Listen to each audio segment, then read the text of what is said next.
did you guys see on film? How do you want to remedy that? I mean, it's always going to be a point of emphasis for our defense is to be able to, protect the paint, protect the big muscle areas, limit teams from getting easy baskets. And is that easy in this league? No. But if you want to have a good defense, you got to take away those kind of easy relief points. We were not able to do that in Toronto. I mentioned after the game, it did not feel like we were worthy to win that game, even though it was close. Sometimes you can steal games.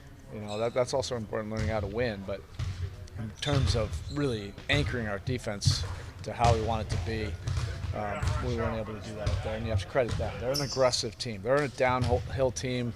Even without Barnes, they create a lot of action in the paint. A lot of their paint fakes, if you look at like who the closest defender was, a lot of them were when Bam wasn't there. They were finding ways. Whether he's switching it or not, how much is it? Our coverage changes throughout the game, kind of coming from you, or is he able to call audibles? If he switches out, is that coming from him or you? Now it's coming from everybody. Where it used to just be, coming from me. Our core guys have been around long enough. They can make some adjustments on the fly, particularly Jimmy Bam age. They have autonomy, to make some different reads, and you kind of have to now, the way the league is. But how do you then, if Toronto is trying to go to where those guys aren't and pick at your other spots, the way they do it is unique to the other team? You still have to, take the challenge. You can't over-scheme stuff to try to, over-protect. At some point, there's no hiding. You got to guard. You got to, take the challenge. That's why I don't like to get too much into the weeds about schemes. At some point, out of the scheme, it's going to be one-on-one. At some point. Whether we're in our zone, whether we're in a trapping defense, whether we're switching, it doesn't matter. The ball's going to go somewhere, and you got to guard. And then you have to finish it off also with some kind of rebound effort. We've been getting better with that. That game was not indicative of kind of things we've been trending in the last 10 games or so. Haywood spoke about he knows when he has the open three, he has to take it. That's what he's there for, to space, to work the corners.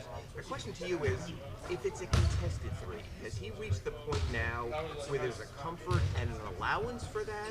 Or is it mostly that he's there just for space, wait, you'll be open, you'll be able to take the uncontested? Yeah, I don't care. I haven't even thought about that. Is he the type of shooter? He can shoot whatever threes he wants. Is he the type of shooter who you feel? He's not going to shoot. He's not going to shoot bad threes. I don't even think that's anything to analyze. He's getting better, particularly in his role.